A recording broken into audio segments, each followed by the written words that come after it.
بسم اللہ الرحمن الرحیم۔ آج کے سبق میں ہم جو مرکب تام ہے، جملہ مفیدہ ہے، جو معرفہ اور نکرہ سے مل کے بنتا ہے، معرفہ اس کا پارٹ 1 ہوتا ہے، نکرہ اس کا پارٹ 2 ہوتا ہے، اس کے بارے میں کچھ جو مزید کل کے سبق میں چیزیں رہ گئی تھیں ان کو ڈسکس کریں گے۔ اس میں سب سے پہلی چیز تو یہ ہے کہ معرفہ کتنی چیزیں ہو سکتی ہیں، یعنی معرفہ کن کن الفاظ کو یا کن کن جملوں کو ہم معرفہ کنسیڈر کر سکتے ہیں۔ نمبر 1، جیسے کل کے سبق میں بات ہوئی، کسی بھی اسم کے شروع میں اگر آپ الف لام لگائیں گے، الف اور لام لگائیں گے کسی بھی لفظ کے شروع میں، تو یہ معرفہ کی پہچان ہے۔ اس کو معرف باللام کہتے ہیں عربی کی اصطلاح میں، معرف باللام پہلی قسم۔ دوسرا کہ وہ معرفہ ہم کس کو کہہ سکتے ہیں، تو وہ ہوگا علم، العلم۔ علم نام ہوتا ہے کسی بھی چیز کا نام، جیسے ابراہیم، موسیٰ، عیسیٰ، ٹھیک ہے، زید، عامر، بکر، یہ سارے کے سارے علم ہوتے ہیں۔ جب بھی کسی جملے کے شروع میں یہ لفظ علم ہوگا، اٹ مین کہ وہ معرفہ ہوگا۔ نام چونکہ خاص ہوتے ہیں، جس کا نام ہوتا ہے وہ اسی شخصیت سے اس کو جانا جاتا ہے، تو اس لیے جتنے نام ہیں ان سب کو علم کہا جاتا ہے، اور یہ علم ہونا یہ معرفہ کی خاص علامت ہے۔ جس طرح کسی بھی اسم کے شروع میں الف لام کا لگنا یہ معرفہ کی خاص علامت ہے، اسی طرح کسی بھی نام کا ہونا یہ بھی معرفہ کی ایک خاص علامت ہے۔ تیسری چیز جو ہے وہ ضمیر۔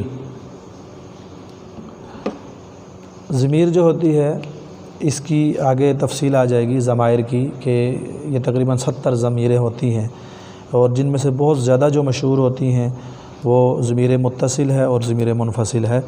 یعنی میں اس کے صرف آپ کو چند مثالیں لکھ دیتا ہوں آسانی کے لیے، آگے پھر ان کی انشاءاللہ بحث آئے گی۔ جیسے ایک لفظ ہے ہوا، ٹھیک ہے، اسی طرح ہما ہے، ہم ہے، اسی طرح ہیا ہے، ہما ہے اور ہن ہے۔ آگے اور بھی بہت سارے ضمائر ہیں، اسی کے آگے گردانے موجود ہیں۔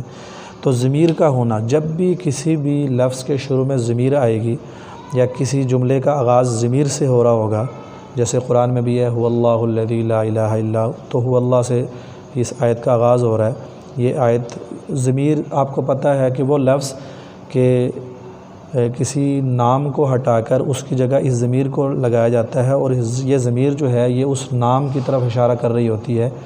جیسے ایک عام سی مثال دی جاتی ہے اردو میں کہ زید اچھا لڑکا ہے، وہ روزانہ اسکول جاتا ہے۔ اب زید جو ہے یہ اس میں ظاہر ہے معرفہ، یہ علم ہے، اور وہ روزانہ اسکول جاتا ہے تو وہ جو ہے یہ ضمیر ہے اردو میں، تو یہ وہ ضمیر ہے، اس وہ سے اس زید کی طرف اشارہ کیا جا رہا ہے۔ تو یہ ضمیر جو ہوتی ہے یہ معرفہ کی ایک خاص علامت ہوتی ہے۔ جب بھی یہ ضمائر آئیں گے، ضمیریں آئیں گی، آپ کہیں گے کہ یہ جملے کا پارٹ 1 ہے، یعنی مسند الیہ ہے، اور آگے اس کا پارٹ 2 آپ ملائیں گے۔ اسی طرح تیسری چیز جو ہے وہ اسم اشارہ ہے، اسم اشارہ۔ تو ضمیر، چوتھی چیز جو ہے وہ اسم اشارہ، تیسری ضمیر ہوگی اور چوتھی اسم اشارہ۔ اسم اشارہ اسم نام کو کہتے ہیں، اور اشارہ اشارے کو کہتے ہیں، کہ حرکت، کسی چیز کی طرف آپ حرکت کر کے کوئی اشارہ کریں۔ جس لفظ کے ساتھ آپ کسی چیز کی طرف اشارہ کریں گے عربی میں اس کو اسم اشارہ کہا جاتا ہے۔ جیسے ھذا ہے، ھذا، اسی طرح ھذہ مؤنث کے لیے ھذہ، تو یہ ھذا، ھذہ، اسی طرح تلک ہے،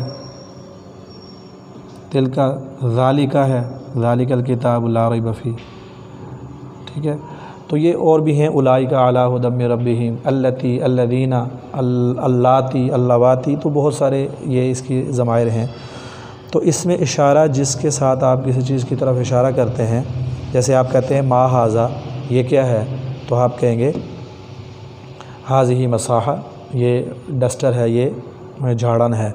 اور اسی طرح آپ کہتے ہیں ما ھذہ، تو آپ کہیں گے کہ ھذہ سبورہ، یہ بلیک بورڈ، وائٹ بورڈ ہے لکھنے کے لیے۔ تو آپ اشارہ جس چیز سے کریں گے اس کو اسم اشارہ کہا جاتا ہے، اور یہ بھی معرفہ کی قسم ہے۔ جب بھی کسی جملے کے شروع میں ھذا استعمال ہوگا، ھذہ ہی آئے گا، اولئک آئے گا، تلک آئے گا، التی الذی آئے گا تو وہ معرفہ ہوگا، اس کا پارٹ 2 آپ نکرہ ساتھ ملائیں گے تو وہ آپ کا جملہ پورا ہو جائے گا۔ تو یہ معرفہ کی بہت بنیادی 4 چیزیں، جب بھی یہ جملے کے شروع میں آئیں گی تو یہ معرف باللام سے جملہ شروع ہوگا، آپ مسند علی کہہ دیں گے، پارٹ 1 جملے کا بن گیا۔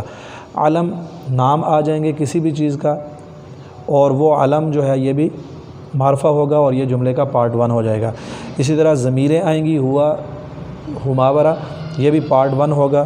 اسی طرح اس میں اشارہ آئے گا ہاذا یا ہاذہ، تو یہ بھی جملے کا پارٹ 1 ہو جائے گا۔ اس سے بھی آپ اس کو معرفہ کہیں گے اور اس کے بعد جملہ پارٹ 2 کا جو ہے اس کو شامل کریں گے، نکرے کو آپ شامل کریں گے۔